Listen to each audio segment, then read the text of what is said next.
Baik kawan-kawan sekalian, bismillahirrahmanirrahim. Assalamualaikum warahmatullahi wabarakatuh. Waalaikumsalam warahmatullahi wabarakatuh. Alhamdulillahirrabbilalamin. Wassalatu wassalamu ala asrafil anbiya'i wal mursalin wa ala alihi washabihi ajma'in. Alhamdulillah malam ini kita bisa melanjutkan lagi kajian kita pada pertemuan yang ketiga membahas tentang Nabi Ibrahim ya. Jadi Nabi Ibrahim pembahasan yang ketiga lumayan lama ya. Tapi yang terpenting dari sini adalah bahwa kita memahami bahwa ajaran yang diajarkan oleh Ibrahim itu adalah bagaimana memisahkan atau memindahkan dari ajaran agama nenek moyang, agama jasad kita menjadi agama ad-din ya. Ya, kita perhatikan gambar.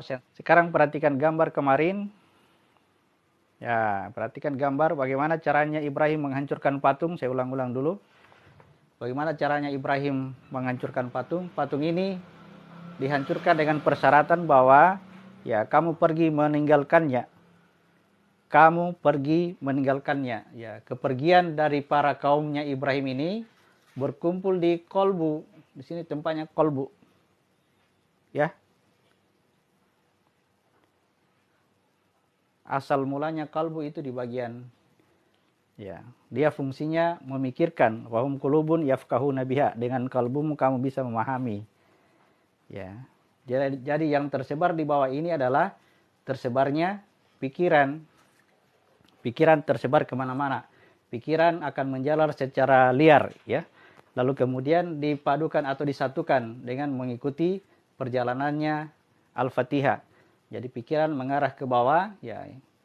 Jadi menempatkan titik di sini artinya menempatkan pikiran kita di wilayah ini, di tempat ini, kezaliman dan kebodohan.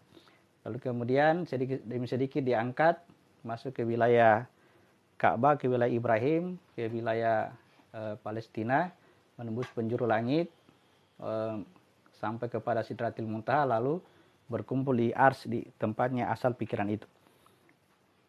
Inilah yang menjadikan kita bermualaf ya, menjadikan kita bermualaf. Jadi saya ulangi tadi, Ibrahim mengajarkan tentang awal masuknya Islam, dari kafir masuk menjadi Islam. Itu disebut dengan mualaf ya. Mualaf.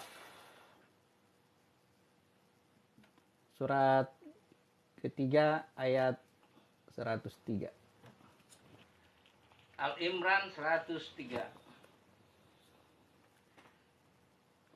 Dan berpegang teguhlah kamu semuanya pada tali Allah. Dan janganlah kamu bercerai-berai. Dan ingatlah nikmat Allah kepadamu ketika kamu dahulu bermusuhan. Lalu Allah mempersatukan hatimu. Sehingga dengan karunia-Nya kamu menjadi bersaudara.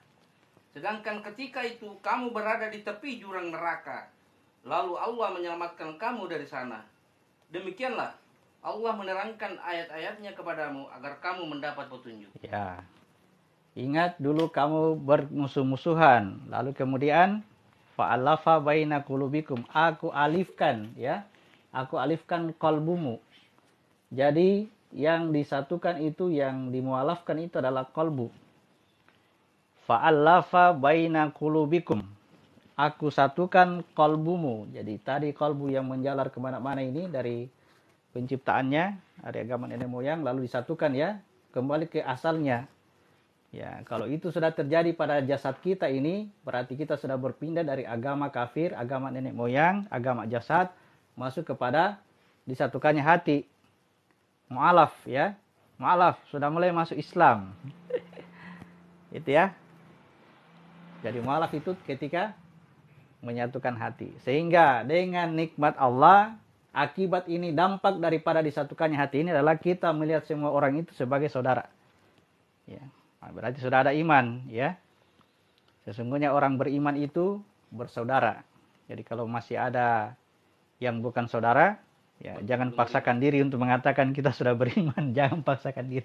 Tidak ada iman. Surat 49 ayat 10. Sesungguhnya orang-orang mukmin itu bersaudara. Karena itu damaikanlah antara kedua saudaramu yang berselisih. Dan bertakwalah kepada Allah agar kamu mendapat rahmat. Ya, innamal mu'minuna ikhwah. Orang beriman itu, orang mukmin itu bersaudara, bersaudara dengan seluruh manusia. Ya. Kalau ada dia melihat sesama manusia berselisih, maka seorang yang mukmin berusaha untuk mendamaikan orang-orang yang berselisih tersebut. Ya, itu tugas seorang mukmin. Jadi saya ulangi bahwa mu'alaf itu masuknya seseorang masuk kepada Islam ketika kalbunya sudah menyatu, ya, sudah dialifkan, ya, yang kalbunya sudah dialifkan.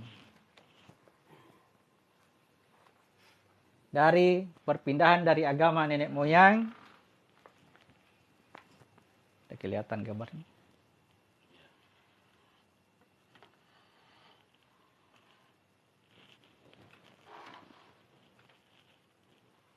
Oke. Perpindahan dari agama nenek moyang, ya, masuk kepada ad-din, ya, masuk kepada Islam. Itu dengan cara mu'alaf, ya, ditunjukkan oleh Ibrahim bahwa patung ini harus dihancurkan. Saya ulang-ulang dulu supaya kita paham makna mu'alaf. Ketika patung ini dihancurkan, persyaratannya kata Ibrahim, aku tidak bisa menghancurkan patung ini kalau kalian masih berada di tempat itu, ya. Patung ini akan dihancurkan ketika kalian pergi meninggalkannya. Nah, ini karena pengetahuan kita, cerita nabi-nabi kita belum lengkap, saya kasih gambaran bahwa ketika mereka meninggalkan patung di mana mereka berkumpul, itu dicerita melalui kisah Ratu Balkis bahwa ya mereka Balkis tidak akan mengambil keputusan terhadap suratnya Sulaiman Basmalah sebelum dia berkumpul di majelisnya.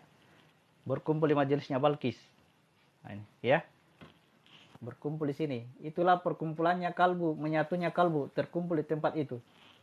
Nah, prakteknya yang bisa kita lakukan karena kalbu itu fungsinya adalah memikirkan atau memahami, maka cara mengumpulkannya adalah dengan menyatukan semua pikiran-pikiran yang tadi tersebar kemana-mana ini, ya, meskipun dia tersebar keluar, ya, bawa dulu ke diri, lalu titik startnya dari titik bawah ini, dari titik terendah.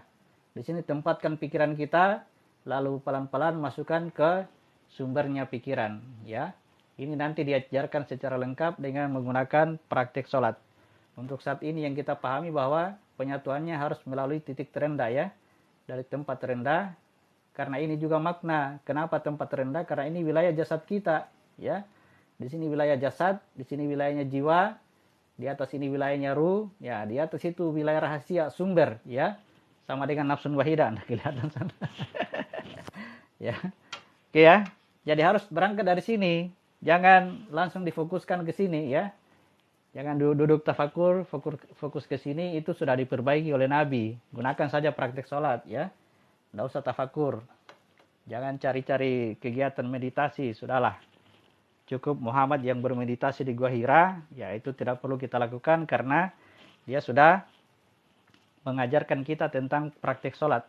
Dan sholat itu adalah mi'raj. Di situ saja. Ya, dirikan sholat, perbaiki saja sholat kita. Tidak perlu ada tambahan praktek-praktek. Yang lebih penting itu adalah ya aplikasikan jasad kita ini karena dia diserang oleh waktu. Yang sampai masa pakainya sudah habis, sudah lemah, baru berpikir untuk beraplikasi, wah sudah dimakan waktu. Jadi selagi masih bisa ya lakukan saja, lakukan meskipun itu di dalam pelaksanaannya masih ada musyriknya, masih mengaku-mengaku, masih apapun, lakukan saja dulu. Itu dulu yang kita tahu. Manfaatkan dulu ini untuk memberi manfaat bagi orang lain. Gunakan untuk memberi manfaat. Karena inilah pinjaman kita yang akan dipakai oleh Allah, ya. Jadi ketika pinjaman ini dipakai oleh Allah, katakanlah tangan ini memberi, ya bagi Allah itu dia yang memberi. Terserah kita mau beriman, mau kafir, terserah. Tidak ada pengaruhnya dengan Allah, tetap Allah yang memberi. Ya. Kalau kau beriman, maka iman itu untuk dirimu. Kalau kafir, ya kafir untuk dirimu juga. Tidak ada pengaruhnya dengan Tuhan. Oke. Jadi mu'alaf. Ya, jadi kita sudah mulai mu'alaf. Kemudian diajarkanlah tentang tauhid. Sesudah menghancurkan patung, ya kita akan mengenal siapa Allah. Ya. Jadi kalau mualaf kita sudah benar, kita mau masuk Islam, diajarkan dulu kalimat syahadat. Saksikanlah bahwa tiada Tuhan selain Allah. Pertanyaannya, siapa itu Allah? Jadi kemarin, ya, kekuatan yang ada pada jasad kita ini adalah kekuatan hawa nafsu. Ya, saya sudah pernah singgung, ini adalah huruf H-nya Allah. Kekuatan yang ada pada jasad, kekuatan hawa nafsu itu huruf H dari hurufnya Allah. Alif lam lam H. Ya, jadi meskipun kita menyembah hawa nafsu, mempertuhankan hawa nafsu, memperturutkan hawa nafsu, tetap bagi Allah itu dia atau kita tetap mempertuhankan Allah. Tetapi ya imbalannya siapa yang memperturutkan hawa nafsunya maka celakalah dia. Ya. Walillahi yasjudu ma fis samawati wal ard. Semua yang di langit dan di bumi bersujud kepada Allah, suka atau terpaksa, semua bersujud kepada Allah. Jadi tidak ada yang dipertuhankan kecuali Allah. Dia mempertuhankan hawa nafsu, huruf H-nya Allah. Kita lihat surat ke-6 ayat 74.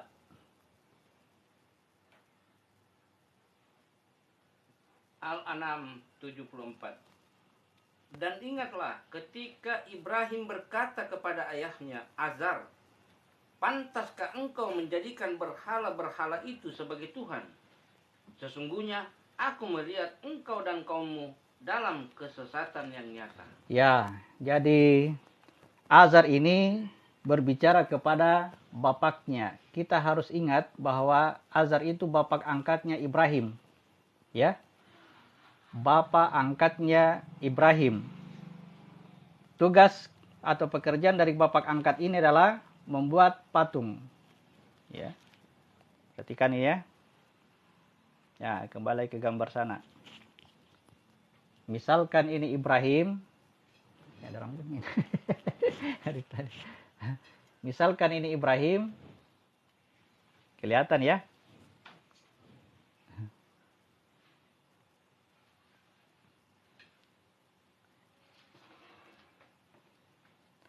Oke.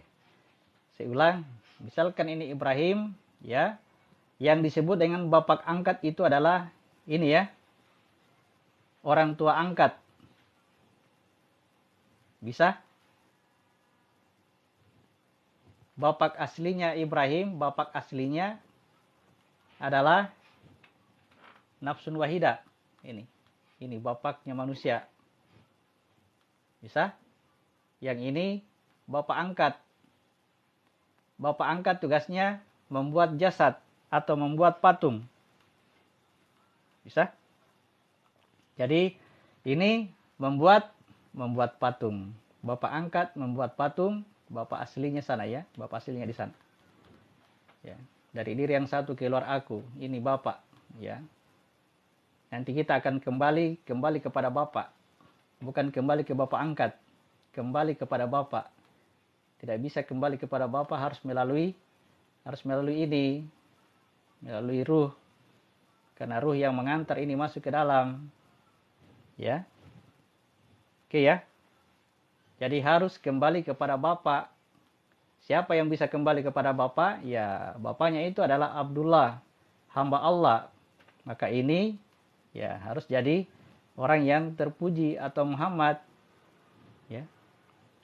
Tidak bisa diantar kalau bukan Muhammad. Kenapa hanya Muhammad bisa sampai ke sana? Karena dia adalah miliknya Bapak. Muhammad itu miliknya Bapak, orang terpuji. Segala puji bagi Allah. Jadi kalau ada yang terpuji pasti milik Allah. Ya. Jadi kalau ada sifat-sifat terpuji, maka pemiliknya itu siap-siap untuk diangkat ke Allah. Ya. Oke. Oke, jadi bapaknya Ibrahim yang bernama Azar itu adalah pembuat patung. Dan mereka bersama kaumnya dulu juga pembuat patung. Ya, jadi rata-rata ini semua pekerjaannya membuat patung. Dari mana mereka ini? Ya, mereka juga dari pembuat patung juga. Disebut tadi agama nenek moyang atau agama keturunan. Sehingga terkenallah atau ada istilah dosa itu diwariskan. Itu benar ya. Dosa diwariskan. Mengerti itu kata-kata ya. Kita ini sekarang langsung memvonis tidak ada dosa warisan. Wah, kalau tidak ada dosa warisan tidak masuk ke dalam jasad. Ya, jasad ini lembah dosa. Ya. Dari mana? Warisan dari bapak kita.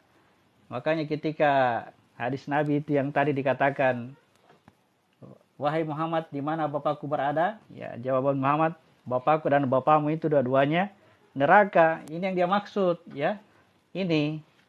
Jadi pertanyaannya, apakah bapaknya Muhammad yang dimaksud ini Abdullah? Bukan, bukan Abdullah, bapaknya Abdullah. Apakah yang dimaksud itu Abdul Muthalib? Bukan, bapaknya Abdul Muthalib. Jadi bahasanya itu bapaknya. Tidak menyebut nama karena nama itu pasti pemilik jasad ini. Ya, paham ya?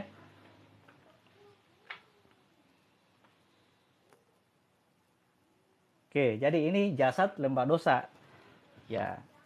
Kenapa disebut lembah dosa? Sudah dijelaskan kemarin kan? Ketika kita menerima jasad itu, maka kitab kita itu cacat. Itu disebut dengan dosa. Dan dosa itu ya harus bisa diselesaikan setelah kita kembalikan ini. Kembalikan ini jasad kita ini. Oke. Pak Wakatobi tadi, Pak Haji Syarif tadi saya lihat ikut. Salah satu jawabannya sudah terjawab ya. Salah satu pertanyaannya sudah terjawab. Oke, baik. Lanjut surat 6 ayat 75.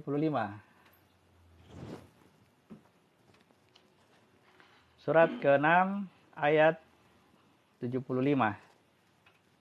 Dan demikianlah kami memperlihatkan kepada Ibrahim kekuasaan kami yang terdapat di langit dan di bumi, dan agar dia termasuk orang-orang yang yakin.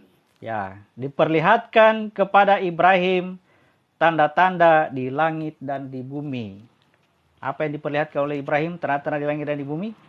Kita mengerti apa maksudnya langit dan bumi? Langit dan bumi adalah ini ya, jasad kita. Bukan langit dan bumi di luar sana. Langit dan bumi di sini ya. Oke. Diperlihatkan tanda-tanda di sini. Oke, baik. Ayat 76. Ketika malam telah menjadi gelap, dia Ibrahim melihat sebuah bintang. Lalu dia berkata, inilah Tuhanku. Maka ketika bintang itu terbenam, dia berkata, aku tidak suka kepada yang terbenam. Ya. Dia diperlihatkan ke bintang. Jadi bahasanya itu diperlihatkan bintang, ya. Ibrahim melihat bintang. Kenapa bisa melihat bintang? Karena dia diperlihatkan. Sehingga ya ada ayat yang lain ketika mengatakan Ibrahim bahwa saya melihat bintang, Ibrahim katakan saya sakit. Nah, itu maksudnya apa? Dia tidak berdaya ketika diperlihatkan itu, ya. Dia menyatakan dirinya bahwa ini sudah tidak berdaya. Jasad ini tidak berdaya. Ada kekuatan yang lebih besar yang mengendalikan jasad. Ya. Maka itulah yang diperlihatkan sebagai bintang, ya. Jadi bintang itu saya tulis sini ya, kelihatan sini ya. Nah, bintang itu adalah sama dengan jiwa. Kalau kemarin jasad apa ini? Patung ya. Patung atau hawa nafsu, jasad. Jadi dia menyelam ke dalam dirinya, menyelami ke dalam dirinya dan memperhatikan dan diperlihatkan bahwa kekuatan yang mengendalikan jasad ini adalah kekuatan jiwa. Jadi dia diperlihatkan bintang, ya. Namun ternyata dia melihat jiwa juga tenggelam. Nah, itu kalau kata jiwa tenggelam sama dengan tadi perkataannya Ibrahim ketika melihat bintang, dia katakan aku sakit. Nah, ketika dia melihat bintang tenggelam, sakit juga. Ternyata ya bintang ini tidak bisa dipertuhankan. Ternyata ada juga yang mengendalikan jiwa ini. Ya. Oke, lanjut. Ayat 77. Lalu ketika dia melihat bulan terbit, dia berkata, inilah Tuhanku. Tetapi ketika bulan itu terbenam, dia berkata, sungguh, jika Tuhanku tidak memberi petunjuk kepadaku, pastilah aku termasuk orang-orang yang sesat. Ya, ternyata jiwa ini juga dikendalikan oleh yang kekuatan di dalamnya jiwa. Masih ada lagi kekuatan di dalamnya jiwa. Diperlihatkanlah dia namanya bulan. Gitu ya. Ya, itu saja. Bulan. Inilah yang disebut dengan ruh. Ya. Ruh. Jadi jiwa itu dikendalikan oleh kekuatan ruh. Ya. Nah, kekuatan ruh ini ketika Ibrahim melihat bulan itu tenggelam, tidak mampu, dia berkata. Ulangi perkataannya Ibrahim. Ulangi perkataannya Ibrahim. Ketika dia melihat bulan tenggelam, apa yang dia katakan? Inilah Tuhanku. Tetapi ketika bulan itu terbenam, dia berkata, sungguh, jika Tuhanku tidak memberi petunjuk kepadaku, pastilah aku termasuk orang-orang. Ya, inilah yang paling berat didapatkan. Kalau ini sudah didapatkan, biasanya orang berhenti. Ya, maka berhentilah pada ketuhanan ruh. Ini yang disebut dengan Nasrani. Ya, kenapa bisa berhenti? Karena inilah yang hebat, luar biasa. Menghidupkan orang mati. Melihat orang buta. Membangkitkan orang yang menyembuhkan orang berpenyakit sopak. Luar biasa, ini hanya perbuatan Tuhan. Kalau bukan petunjuk dari Tuhan, tidak bisa. Ya, David tidak akan berpindah. Pokoknya Tuhanku adalah ruh. Mau berdebat tidak bisa didebat kalau bukan petunjuk Tuhan. Tidak ada gunanya didebat karena ya harus disampaikan kepadanya petunjuk dari Allah. Baru bisa yakin. Karena kalau tidak, ya kita sekarang enak-enak ini kita tidak pernah mengalami itu yang namanya bertemu dengan Isa atau Yesus. Seandainya kita berada di zamannya, pasti kita akan mengatakan, dia ini Tuhan ini. Dia bukan manusia biasa ini. Dia Tuhan ini. Kok bisa-bisa orang mati dia hidupkan lagi? Bisa-bisanya orang yang buta sejak lahir dia bisa buat dia melihat. Nah, kayaknya bukan manusia biasa ini, Tuhan ini. Sudah tersebar nih. Akhirnya sampai hari ini dia adalah Tuhan. Dulu bulan ini dianggap hanya satu saja, ya. Makanya dipertuhankan. Nanti setelah Muhammad datang, Muhammad dengan mujizatnya membelah bulan menjadi dua. Nah, ternyata di bulan itu ada terangnya, ada gelapnya. Kalau ada terang, ada gelap, maka tidak pantas dia dijadikan Tuhan. Yang terang itu disebut 100% Tuhan, yang gelap itu 100% manusia. Tidak mau 50-50. 100% 100%. Ya. Oke. Berhenti pada ketuhanan ruh. Nah, itu Ibrahim melihat bahwa ternyata bulan juga tenggelam, ya. Seandainya bukan petunjuk dari Tuhan, pasti ini orang akan mempertuhankan bulan atau ruh. Ayat 78. Kemudian ketika dia melihat matahari terbit, dia berkata, inilah Tuhanku, ini lebih besar. Tetapi ketika matahari terbenam, dia berkata, wahai kaumku, sungguh aku berlepas diri dari apa yang kamu persekutukan. Ya, lalu Ibrahim melihat matahari. Wah, ini akbar. Ini besar ini nih. Ya, inilah yang disebut dengan rahasia atau sir. Boleh sebut apa? Sir. Ya. Ternyata ruh juga dikendalikan oleh, ya masih ada di dalam kekuatan yang mengendalikan ruh itu. Itulah ya rahasianya Allah. Ya. Oke. Ketika matahari tenggelam, maka Ibrahim berlepas diri dari kaumnya. Ketika matahari tenggelam, Ibrahim ini kaumnya ini semua ini berlepas diri dari kaumnya dan dia masuk ke titiknya sujud. Di situ dia tidak ada. Pindah ke grafik. Ketika matahari, saya gambarkan ya.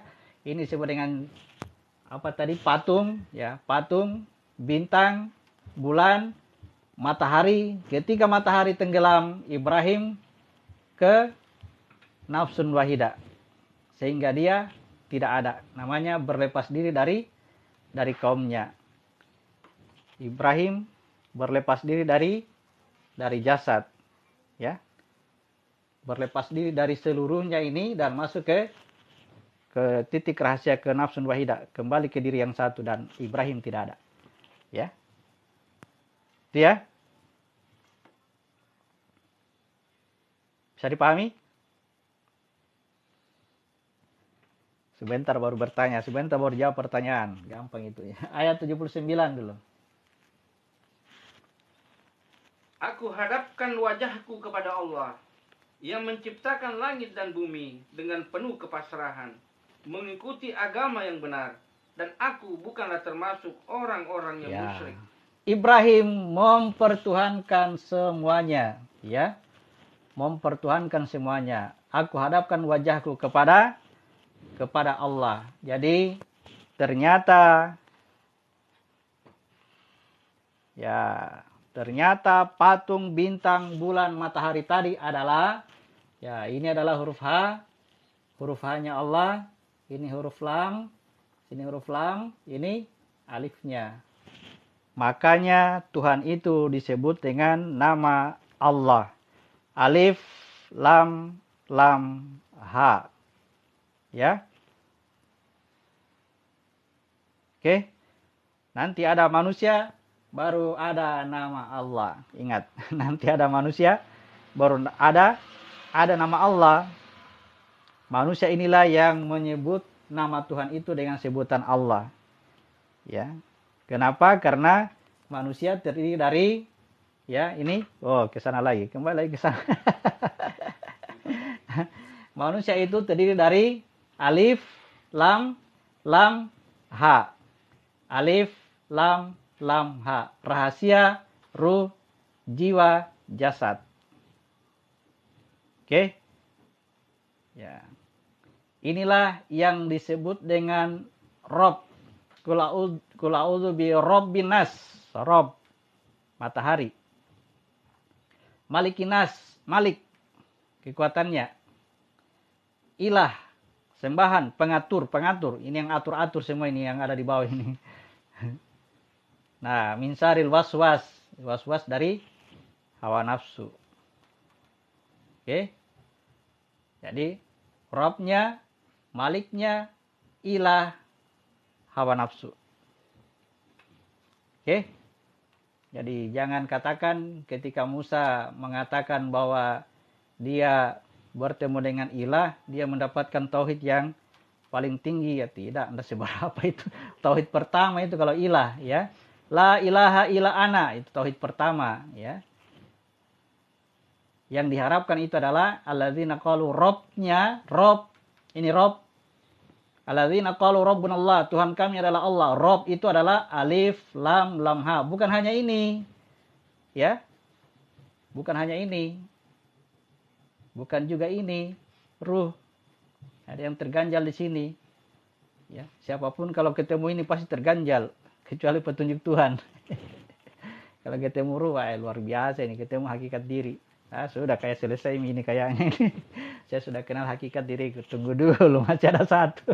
Masih mau aku dibinasakan dulu, ya. Harus kembali ke tiadaan. Nah, ini jiwa yang paling dekat dengan jasad itu jiwa. Ini yang sealam dengan jin. Ya.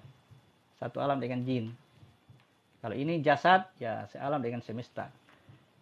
Jadi, apakah ini Allah, Tuhan semesta alam? Betul, tetapi ada, ya, yang ada pada manusia itu adalah fasilitas untuk mengenal dia, mengenali Tuhan dengan namanya Tuhan, mengenali Tuhan dengan Allah. Ya, perjalanan tadi bagaimana? Ketika kita berada di wilayah H, Allah berinteraksi melalui alam semesta. Allah itu berinteraksi melalui alam semesta. Kita berada di jasad. Jadi kita akan melihat segala wujud itu adalah Allah. Betul, cocok. Yang penting yakin Ki, dengan ilmu Ki, dengan yakin dengan ilmu sudah lumayan. Yakin dengan penglihatan luar biasa Mi. Tapi kalau sudah hakul yakin, dipastikan dah. Oke. Ketika kita memasuki wilayah jiwa, Allah berinteraksi dengan kita dengan jin, fasilitas jin. Jin itu menghijab alif. Ya, makanya disebut lam alif terbalik. Ya. Lam alif terbalik. Lam alif yang menghijab alif ya. Lam alif menghijab alif. Kalau ini ha ya, ha menghijab alif. Jadi jin, apa ini, jiwa berinteraksi dengan Allah dengan fasilitas jin. Jadi ketika manusia berbicara dengan jin, sesungguhnya dia berbicara dengan dengan zatnya. Ketika kita berada di wilayah ruh, Allah berinteraksi dengan kita dengan fasilitas malaikat. Fasilitasnya malaikat. Dia juga itu. Dia juga. Malaikat itu adalah dia. Nah, nanti kita sampai kepada rahasia, baru tahu siapa dia. Ya. Jadi dia meliputi semuanya. Alif, lam, lam, ha. Ya. Jadi pemilik nama Allah itu adalah pemilik nama Allah. Alifnya itu adalah rahasia, zatnya sendiri. Tidak ada yang sampai ke sana. Siapa yang sampai ke sana pasti binasa. Pasti habis. Itu zatnya. Ya, lam pertamanya itu adalah alamnya malaikat bersama dengan wilayah ruh. Itu dia juga itu. Ya. Lam yang kedua adalah wilayahnya jin. Yang sealam dengan wilayah jasad. Dan huruf hanya Tuhan itu adalah seluruh alam semesta, alam raya nyata. Yang bentuknya nyata. Jadi Allah meliputi semuanya. Allah meliputi semuanya. Dia tunggal dalam ketunggalannya, tidak ada temannya, tidak bisa dikatakan bahwa Allah itu bersama dengan malaikat. Nah, kalau Allah bersama malaikat itu maksudnya diperumpamakan seperti saya dengan tanganku. Ya, cukup tanganku yang mengambil ini, cukup tanganku yang ambil, dikatakan Laam yang ambil, padahal tanganku. Nah, ini namanya malaikat. Diriku juga. Ya. Seperti itulah yang terjadi pada ketuhanan Isa, ketuhanan ruh. Ya. Ketuhanannya ruh. Apa yang diperbuat oleh ruh ini adalah perbuatannya Tuhan. Apa yang diperbuat oleh Yesus adalah perbuatannya Tuhan. Tetapi bukan berarti Tuhan itu menjadi manusia. Kalau Tuhan menjadi manusia berarti dia melemahkan dirinya. Tuhan itu maha kuasa. Mampukah dia menjadi manusia? Itu berarti melemahkan dirinya itu. Kalau dia, apakah Tuhan itu kuasa melemahkan dirinya? Pertanyaan kontroversi. Bagaimana yang maha kuasa mampu melemahkan dirinya? Kontroversi. Tetapi seluruh perbuatannya Yesus itu adalah perbuatannya Tuhan. Jadi ketika melihatnya dia membangkitkan orang mati, nah itu perbuatannya Tuhan. Jadi kalau hanya dengan mengatakan melihat Yesus itu berbuat seperti Tuhan, dikatakan Tuhan menjadi manusia, maka bisa dibahasakan ya Tuhan itu banyak sekali jadinya. Kadang-kadang Tuhan itu menjadi dokter. Karena dia menyembuhkan orang sakit. Tetapi dia itu seorang dokter, tidak boleh dia menganggap dirinya Tuhan. Karena bagaimana tangan ini menganggap dirinya Laami? Salah ini, salah. Ya, tangan ya tetap kau tangan. Ya, tidak bisa dikatakan ini Laami, tidak bisa. Jadi Yesus itu boleh dikatakan Tuhan dengan catatan Yesus sendiri tidak boleh mengaku Tuhan. Ketika kita bertemu dengan seorang penolong, kita bisa katakan dia Tuhan. Dengan catatan jangan dia mengatakan dirinya Tuhan. Jangan mengakui dirinya. Akhirnya banyak sekali kenyataannya Tuhan itu. Makanya disebutlah segala mawujud itu la mawujud ilallah. Tidak ada yang berwujud kecuali Allah. Benar. Ya. Karena Allah itu meliputi seluruhnya. Dia ketunggalannya satu, tidak ada temannya. Oke. Ketika bertemu dengan orang yang membuat sesuatu, ya bisa katakan ini Tuhan. Karena hanya Tuhan yang bisa membuat. Hanya Tuhan yang bisa menolong. Hanya Tuhan yang bisa memberi. Hanya Tuhan yang bisa, ya, baca lagi. Adakah kekuatan yang lain yang sebesar Zara ini? Surat 34 ayat 22.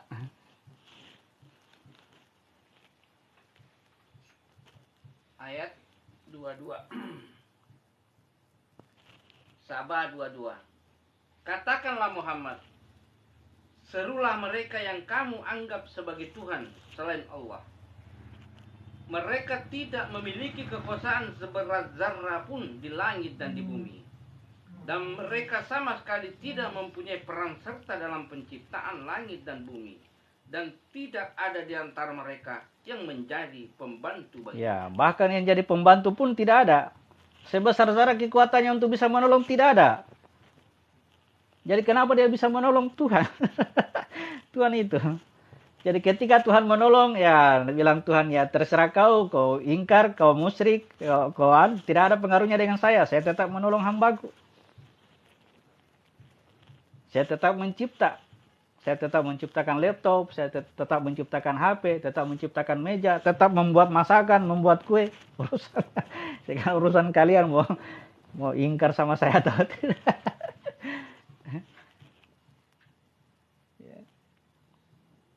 Jadi kuasa Tuhan untuk mewujudkan dirinya dalam bentuk apapun, maha kuasa, mau-maunya. Hanya perkataan kontroversi itu adalah tidak boleh ada kuasa Tuhan untuk melemahkan dirinya. Mampukah Tuhan menciptakan sesuatu yang dia sendiri tidak kuat mengangkatnya? Pertanyaan apa itu? Tuhan itu maha kuasa, kalau tidak kuasa menciptakan sesuatu yang dia sendiri tidak kuat mengangkatnya. Bagaimana cerita? Kontroversi dengan sifatnya. Segala kuasa itu dia yang punya saja. Segala kuasa dia yang punya. Jadi Yesus boleh dikatakan sebagai Tuhan. Dengan catatan Yesus tidak boleh mengakui dirinya sebagai Tuhan. Tetapi bagaimana dengan yang lain? Dokter boleh dikatakan dia sebagai Tuhan. Dengan catatan dokter itu tidak boleh mengakui dirinya sebagai Tuhan. Gitu.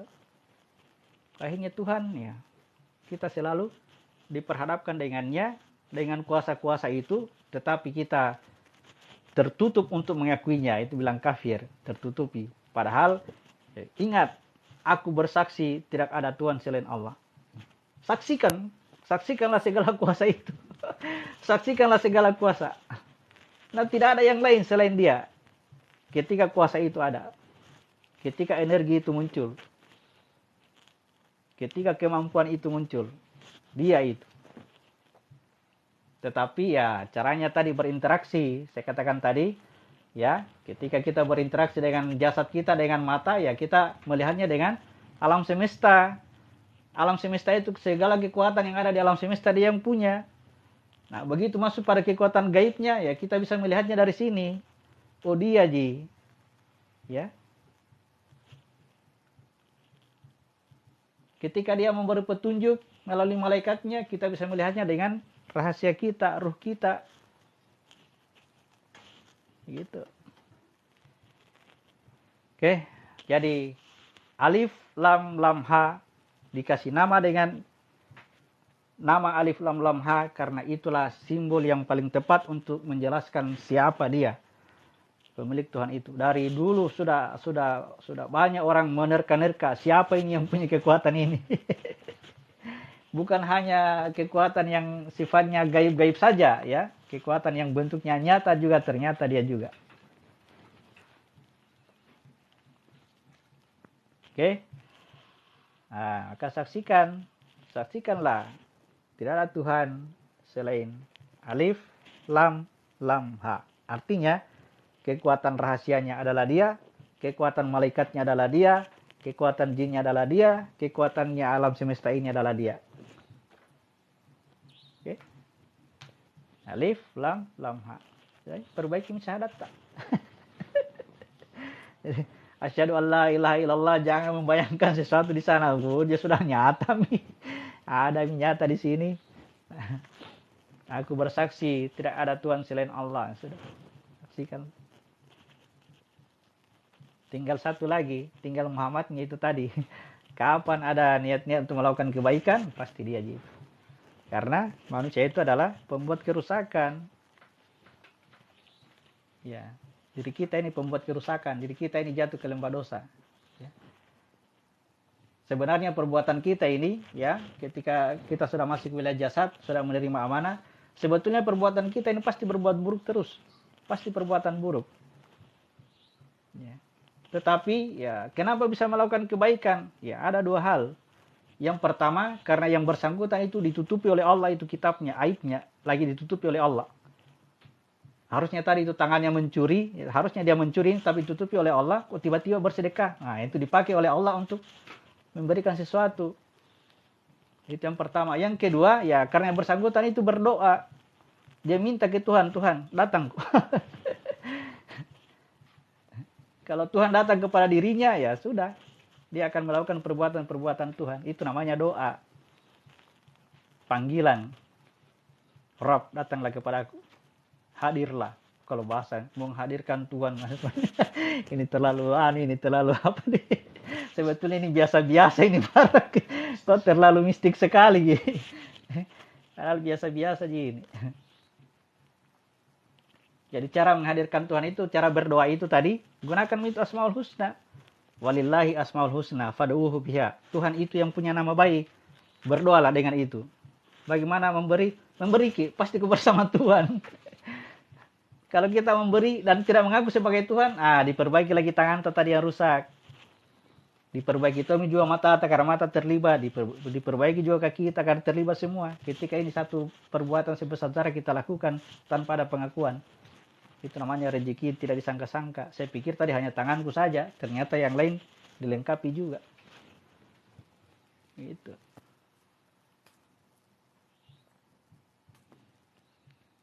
Oke. Kayaknya nanti ini banyak pertanyaan seleksi. Yang mau cerita tentang Yesus silakan tanya. ini tentang ketuhanan Yesus ini. Aduh.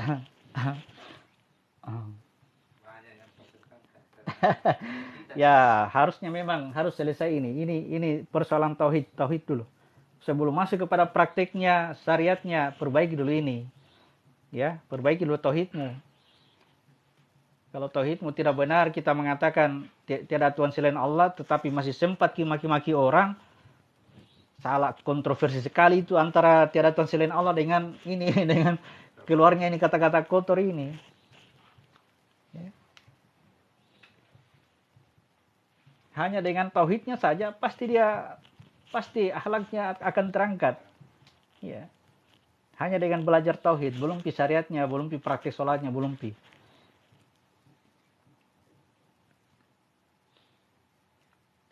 Tauhid begitu penting.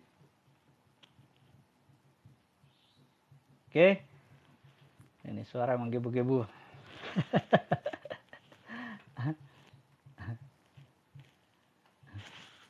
Sudah ayat berapa tadi? Kita belum selesai di masalah di cerita Ibrahim. Sudah. Sepertinya sudah. Ya, itulah tadi yang menjadikan seseorang itu mu'alaf, ya. Mu'alaf, untuk persyaratan untuk menjadi mu'alaf adalah ucapkan asyhadu alla ilaha illallah wa asyhadu anna muhammadar rasulullah. Di sini ini masuknya. Ya, ketahui dulu ini. Kalau ini sudah tahu pasti terkumpul semua itu kalbum yang ada di bawah ini langsung menyatu. Langsung kau jadikan semua manusia itu saudaramu.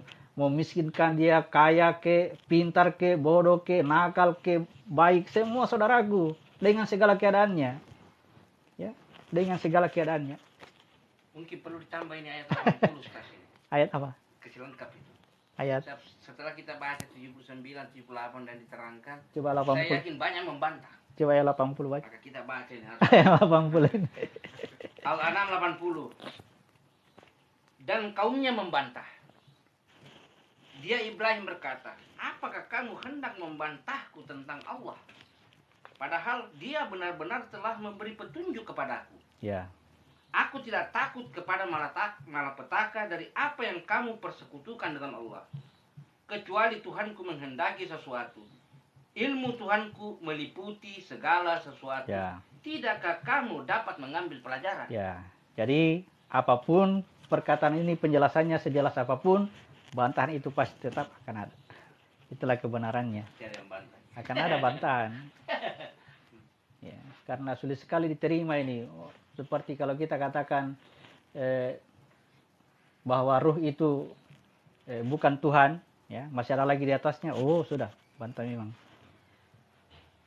Karena ini ya dasarnya asumsi, bahasanya itu asumsi, ini asumsi.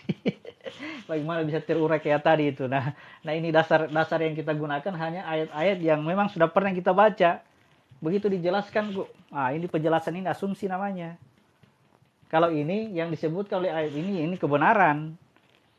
Begitu memahaminya ya asumsi. Bisa benar, bisa tidak. Nah, di mana letak kebenarannya? Nah, ya nanti Allah perlihatkan sebagaimana Tuhan perlihatkan dirinya kepada Ibrahim.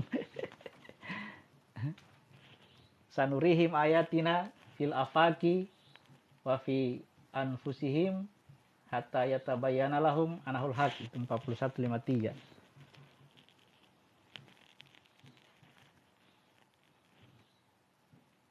Fussilat 53. Kami akan memperlihatkan kepada mereka tanda-tanda kebesaran kami di segenap penjuru dan pada diri mereka sendiri. Sehingga jelaslah bagi mereka bahwa Al-Quran itu adalah benar. Ya. Tidak cukupkah bagi kamu bahwa Tuhanmu menjadi saksi atas segala sesuatu? Ya. Oke ya. Jadi nilai kebenarannya adalah diperlihatkan. Ya, diperlihatkan. Bagaimana cara yang diperlihatkan? Allah akan memperjalankan di segenap ufuk, ya, sebagaimana Ibrahim. Ya, segenap ufuk itu ya pada dirimu sendiri, bukan keluar dari diri kemudian mencari alamnya malaikat. Ya, kita hanya berhenti di alamnya jin. Kalau keluar dari sini, keluar dari jasad ini, kita hanya bertemu alam jin. Tidak bisa naik ke wilayahnya malaikat. Kalau mau ke wilayahnya malaikat, kembali lagi ke sini, kembali lagi ke jasad. Ya, baru telusuri apa yang ada di dalam. Kalau di dalam itu bukan jin yang kita dapat, jiwa. Ketemu jiwa, ketemu ruh, ketemu rahasia. Kalau keluar, ya keluar dari diri, berarti jiwa kita yang keluar, kita akan bertemu jin. Karena dimensinya sama. Ya.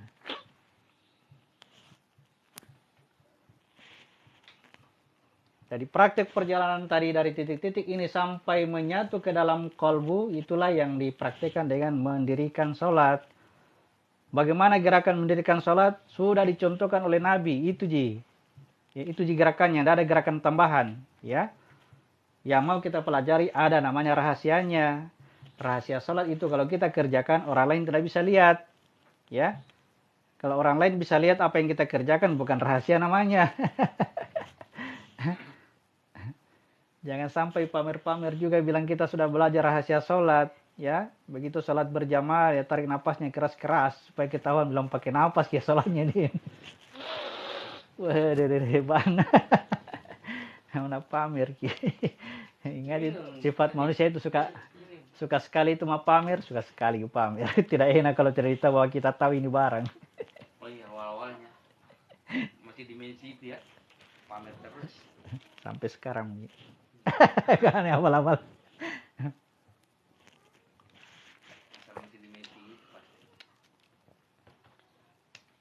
Oke.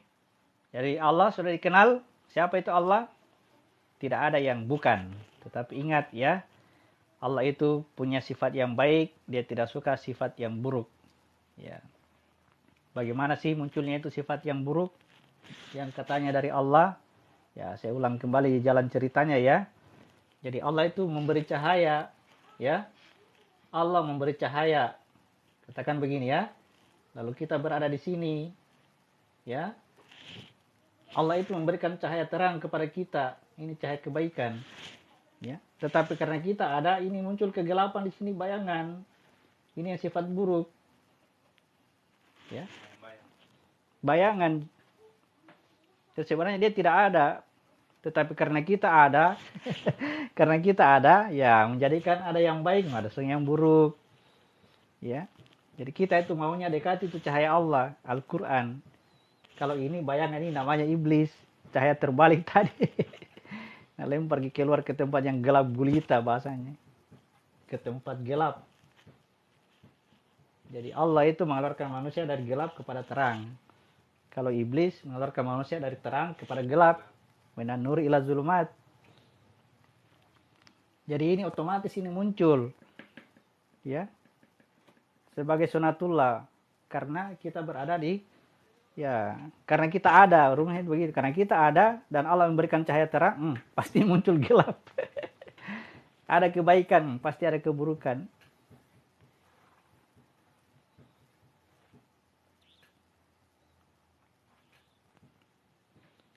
Oke. Jadi kalau dibahasakan kenapa Allah ciptakan keburukan, sebenarnya tercipta dengan sendirinya. Tapi tetap juga bahasanya dari sini juga, gara-gara ini juga. Ya. Dari pantulan cahaya. Iya, karena kita ada itu tadi. Dia tidak ada terang semua. Kalau kita tidak ada, Allah itu tidak pernah buruk kok. Karena kita ada, karena aku ada, itu Ji. Karena aku ada. Kalau aku tidak ada, baik semua itu Tuhan, tidak pernah buruk itu Tuhan. Nah nanti aku ada, ada sifat buruk. Kenapa? Ada cahaya Tuhan. Ada cahaya Tuhan kuterima. Nah ini iblis bekerja di sini supaya manusia itu digerogoti ini sama ini sifat buruknya ini. Ya. Begitu manusia berbuat baik, nah tunggu lagi, nah puji-puji lagi. Kau yang paling baik di sini. Nah nanggap sendirinya Tuhan. Nanggap sendirinya Tuhan. Aku yang bikin tadi, aku kenapa saya tidak dihargai di sini? Saya menjadi ini, saya paling berjasa di sini. Menang lagi iblis. Sehingga perbuatannya tadi tidak menyelesaikan masalahnya itu tadi ya, masalah cacatnya kitab di akhirat nanti bangkitkan. Oke. Materinya cukup kawan-kawan ya.